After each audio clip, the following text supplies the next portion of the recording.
1. Buddy, oi buddy, wake up. What? Who are you? What are you doing in my house? Buddy growled. My son. The ghost dog began. Wait, what? You're not my dad. He's sleeping over there, and you better not wake him up. Buddy interrupted, his tail stiff with suspicion. That's your human dad. Is he a good man? He's the best. Buddy said, his tail wagging so hard his entire back end bounced. My first humans were mean. They beat me, kicked me, hit me with sticks. When I was still a baby, they chained me up and left me for dead. But that's when my dad found me. He can be bossy. Buddy admitted, his shoulders drooping. He doesn't like running or pulling. Then perking up, he added, But he cooks me a fresh dinner every day, and if I fancy a piece of jerky, I only have to say please. He waved his left paw in the air. Wow, that's great. He sounds like a Labrador. Maybe he has a dog spirit, Winter mused aloud. Buddy, it's important that I give you our history. It's the tale of timber, Winter said with reverence and awe.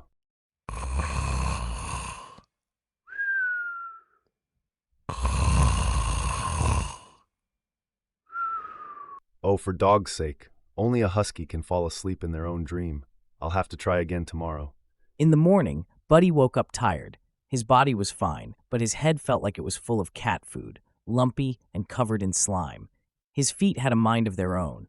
He lost track of how many times his mind would stop wandering, just in time to see that his feet had walked him straight into a wall. All he could think about was that crazy to himself. Tonight, if that crazy dog shows up, I'm going to bite him. I know who my dad is. My dad found me when I was scared. When I hurt my leg, my dad carried me across the moors for hours. My dad loves me, and I love him. Buddy, oi, buddy.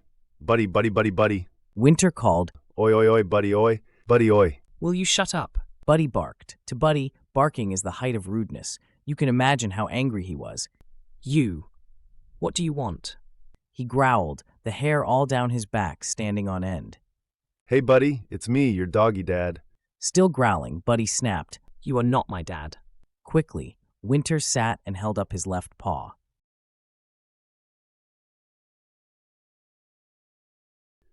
Buddy, please, how about you just call me Winter and let me tell you a story? Oh, I like stories. Buddy said as he sat down. Just as his very fluffy butt hit the floor, he was very proud of his bum fluff. His belly growled like a lion. I'm missing dinner time. Buddy howled mournfully. Buddy, look. Winter said, indicating below. Buddy gasped. That's me. I'm asleep, and that's my dad coming. He's got something that smells amazing. Stroking Buddy's head, his dad said, I don't know what's been on your mind today. It's been hard work for both of us. I hate it when we don't work as a team. So, to let you know, I'm not angry with you. I made your favorite dinner. Look, juicy T-bone steak, seasoned with a sprinkle of dried wild garlic and a fine drizzle of cheese sauce, and blueberries and blackberries for your pudding. Your daddy loves you more than you know. I wish we could talk properly. Growing up without a family is hard work. If I can help in any way, please find a way to tell me. Before Winter could turn around, Buddy was awake, on his feet, and sniffing deeply at his plate. Then, to Winter's surprise, before even tasting his dinner, Buddy went over to his dad, sat down, and laid his chin on his dad's knee.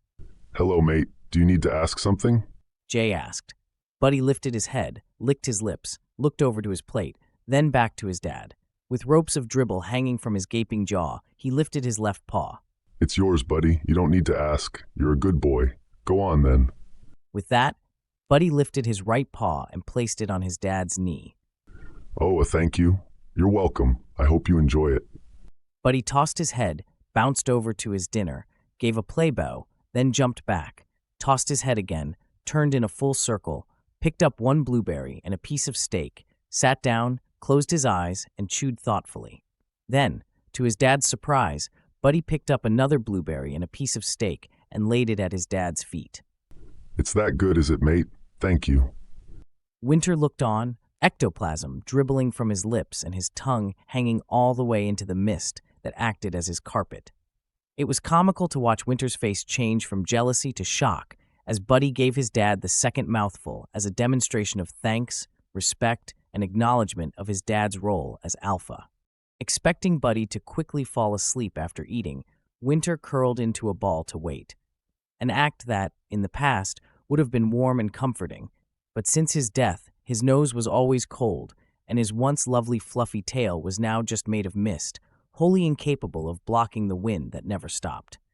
Buddy was happily gobbling his dinner, still remembering to chew each mouthful at least 3 times, when suddenly he stopped, sat down, and looked at his plate with confusion.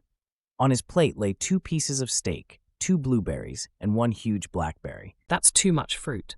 No, I mean it's not enough steak. How am I supposed to end on the best bit if the numbers are wrong? It's like saying E equals mech Bob. Who's Bob, and what's E anyway? He looked to his dad. I could ask Dad, but he might eat it, and then we'd have to fight. Fearing his dad might take it away, Buddy quickly picked up all 5 pieces, meat and fruit alike, into one big mouthful and started to chew. The flavor was amazing, and as he chewed, his pupils dilated, and all his fluff came alive. Author's note: this is where I hit my first block. How do I describe an action born not of thought but of primal, visceral instinct? His fingers and toes were on fire. Yes, dogs have hands, just watch them chew a long bone. With one last valiant chew, he swallowed and let out a sigh of relief. He had done it just in time. Having reached sensory overload, all he could do was give in to Zoomies. The wind was growing stronger. Winter shivered. His fluff wasn't keeping him warm anymore. He worried that this would be his last chance. The next time Buddy fell asleep, he would need to force him to listen. The future depended on Buddy knowing his past. Something was coming. Winter could feel it. It was alive. He couldn't see, smell, hear, or taste it, but he could feel it. After nearly an hour of frankly insane antics, Jay knew it was time to make sure his friend was safe. He walked into the garden just in time to watch Buddy sprint toward the pond, tripping shortly before reaching it. He was asleep before he landed, flat on his belly, sliding to a stop and blowing snore bubbles. Shaking his head, Jay rolled Buddy over. Buddy wasn't just Jay's best friend. He was Jay's most unconventional assistance dog. They were never apart. Very much like in the books His Dark Materials by Philip Pullman, Jay and Buddy were each other's daemons. You have to look after yourself better, Buddy. You know how much Daddy needs you. Buddy knew nothing of what his dad had done or said. As soon as he was asleep, he sprinted to the dreamland. He had to find Winter, but dreams are tricky. They never take you where you want to go. First, he ran through the things he had done that day. This isn't it. I have to run faster. I have to find Winter. As he said Winter, it started snowing. Grrr, wrong Winter. Buddy, what are you doing? I'm looking for you. Buddy said as he screeched to a halt in a cloud of mist that at that time was minding its own business, pretending to be dust. I've been sitting here the whole time. You brought the zoomies into your dream. Winter sighed. This could be hard work, he thought to himself. Are you ready to listen? Yay, story time. Buddy howled. He flopped on the floor, which was actually pretending to be mist, so he sank into it. Wow, this is comfy, he said, rolling onto his back and looking expectantly at Winter. Now, what are you doing? Dad always gives me a belly rub at story time. Well, as you keep saying, I'm not your dad. But you're like a teacher, and Dad teaches, so you can give me a belly rub. What? No. And if anyone ever asks if they can give you a belly rub, always tell your dad. You're young and too trusting, Buddy. Buddy curled into a little ball and sulkily said, Fine, tell your story. Don't be like that. I couldn't rub your belly anyway. I'm made of mist. Look. Winter tried to pat Buddy on the head, but his paw just passed through to the other side. Ooh, that tingles. Buddy giggled. Go on, tell your story. Dude, you are the weirdest dog. Okay, well, if you're comfy, I'll begin. Our place in this world is a sad one, full of sacrifice, betrayal, forced breeding, and slavery. But we, my son, are from a proud line. You see, many millions of singing moons ago, when the air was crisp and clean, our ancestors sang of one called Timber. Our ancestor from a time before dogs. Long ago, when the songs of our ancestors were new and the world hummed with life, humans were wise. They lived in harmony with the land, the rivers, and the forests. They understood the delicate balance of nature, always giving more than they took. Their hearts beat in rhythm with the seasons, and their hands worked in partnership with the earth. Wolves and humans hunted together, bound by an unspoken code. Take only the old or the weak, and never more than you need. Life was a symphony, and every creature played its part. But then came the long cold. The world shifted and the seasons collapsed into two, the bright time and the dark time. For 3 moons, the sun hung low in the sky, casting a pale, golden light over the land. The rest of the year was swallowed by darkness and cold. Snow blanketed the earth and the air grew sharp and still. The plants retreated into slumber and the herds grew thin. Humans, unable to endure the harshness above, retreated into underground dens. There, in the shadows, their hearts grew as cold as the world outside. Generations passed in the darkness. The wisdom of the old ways faded, replaced by fear and desperation.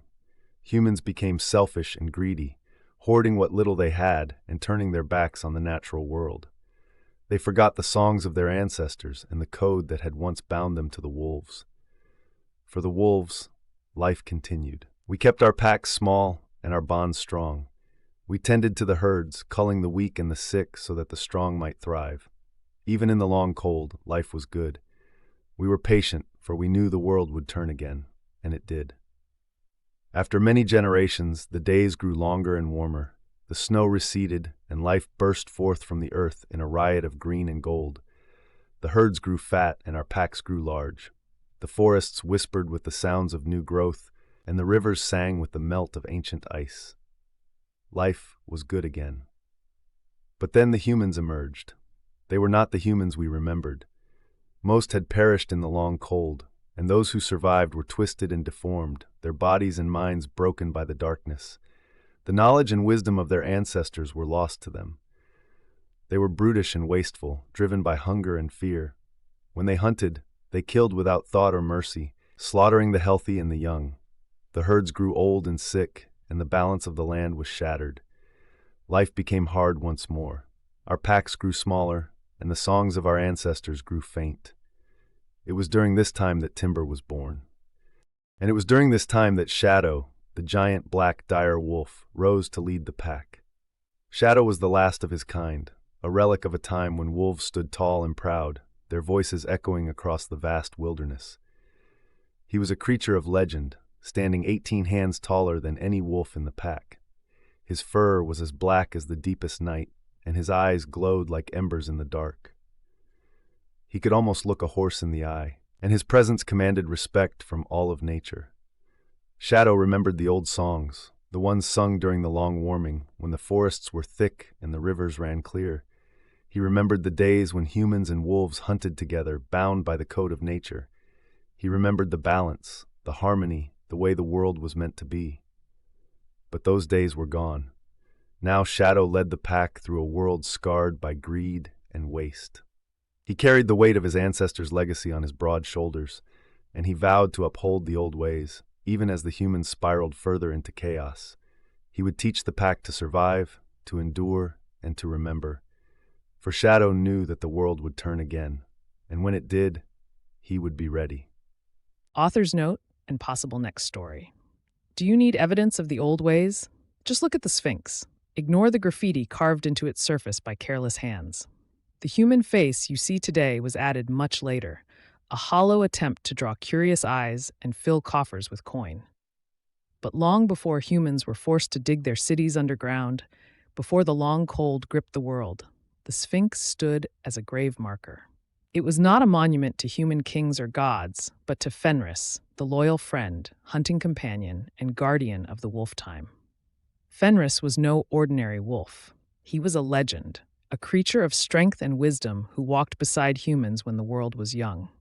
The Sphinx, with its massive body and watchful gaze, was carved in his honor. Its original form was that of a wolf, its eyes turned toward the heavens, where its counterpart, the wolf constellation, shone brightly. You know it today as Leo, but its true name has been lost to time. This monument, older than memory, stands as a silent testament to a time when humans and wolves were bound by trust and shared purpose. It is a relic of an age long past, a reminder of what was and what could be again.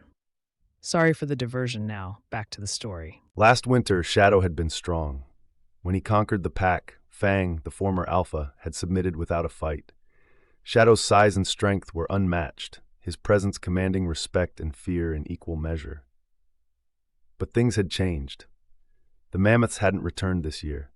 A single mammoth could have fed the entire pack for a moon, with bones left to gnaw on during the hardest times. That was why Shadow and Summer had planned to start their family now.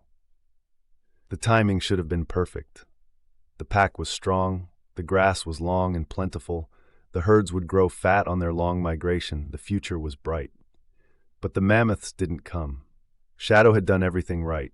He ensured that each wolf received an equal share of food, for a strong pack meant a successful hunt.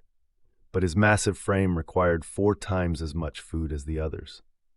Just moving his muscle-bound bulk consumed more energy than he could replenish. And as Summer's time grew near, he gave her more and more of his share. He was starving. It had been weeks since the pack had made a successful hunt.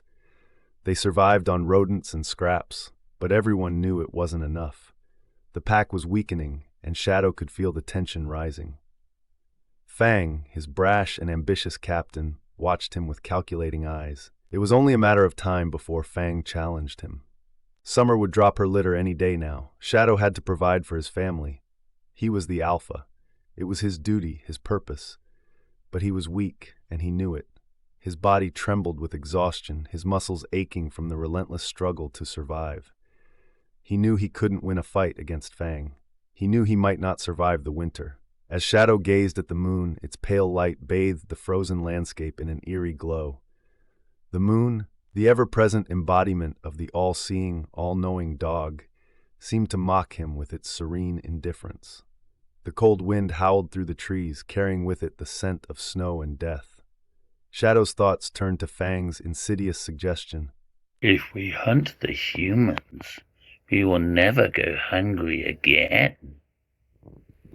Yet what other choice was there? The pack was starving, and the winter showed no signs of relenting. Shadow's gaze drifted to Summer, who lay beside him, her belly swollen with their unborn pups.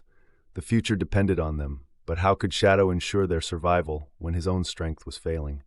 In a moment of desperation, Shadow tilted his head to the sky and howled. His voice, deep and resonant, echoed across the frozen wilderness. "Dog, help me, there must be another way."